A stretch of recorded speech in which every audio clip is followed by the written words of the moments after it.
கர்த்தருடைய நாமம் பரிசுத்தப்படுவதாக. இந்த நாளுக்கான வெளிச்சம் ஏசாயா தீர்க்கதரிசன புஸ்தகம் 42 அதிகாரம் 16 நான் குருடரை அவர்கள் அறியாத வழியில் நடத்தி அவர்களுக்கு பழக்கமில்லாத பாதையில் அழைத்துச் செல்வேன். நான் இருளை அவர்களுக்கு முன்பாக வெளிச்சமாக்கி கரடு முரடான இடங்களை செவ்வைப்படுத்துவேன். நான் செய்ய போகும் காரியங்கள் இவையே, நான் அவர்களை கைவிட மாட்டேன் என்று கர்த்தராகிய ஆண்டவர் வாக்குத்தத்தம் செய்கிறார். இந்த நாளிலே கூட கர்த்தர் நம்மை வழி நடத்துகிற தேவனாய் இருக்கிறார். ஒரு குருடரை எப்படி நம் அறியாத பாதையில நடத்துகிறாரோ அதே போல நம்மையும் நடத்துவார்.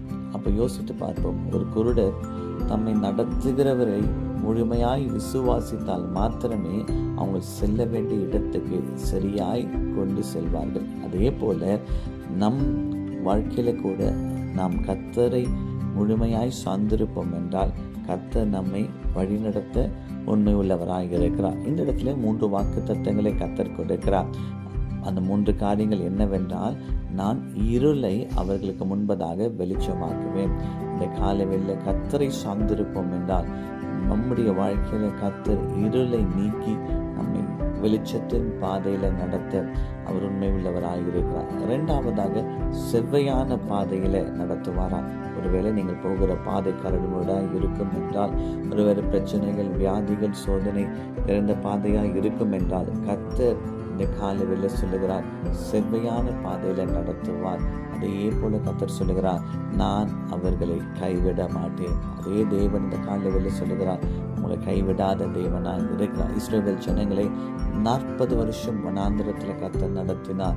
40 வருஷம் அவர்கள் விதைக்கவும் இல்லை, அறுவடை செய்யவும் இல்லை. ஆனால் கர்த்தர் அவர்களுக்கு யெகோவா ஈரேவா இருந்து கர்த்தர் அவர்களை ஆசீர்வதித்து நடத்தினார். அந்த வனாந்திரம் என்பது அவர்கள் அறியாத பாதையாக இருந்தது. அந்த வனாந்திரம் என்பது இதுவரை அவர்கள் போகாத ஒரு பாதையாக இருந்தது. வனாந்திரம் என்பது அவர்களுக்கு உதவி செய்ய ஒருவரும் இல்லாத ஒரு சூழ்நிலை. கர்த்தர் சொல்லுகிறார், நானே அவர்களை நடத்தினேன். குருடரை எப்படி நடத்தினாரோ அதே போல இஸ்ரவேல் ஜனங்களை நடத்தினார்.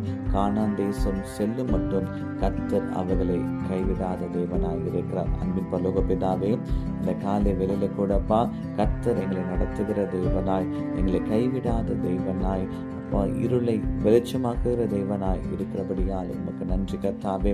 இந்த காலை வேளையில பிள்ளைகளை ஆசீர்வதிங்க. கர்த்தர் அவர்களை ஆசீர்வதித்தப்பா அவர்களுக்கு முன்குறித்த ஆசீர்வாதத்தை சுகந்தரிக்க செய்வீராக. இயேசுவின் நாமத்தில் பிதாவே, ஆமேன், ஆமேன்.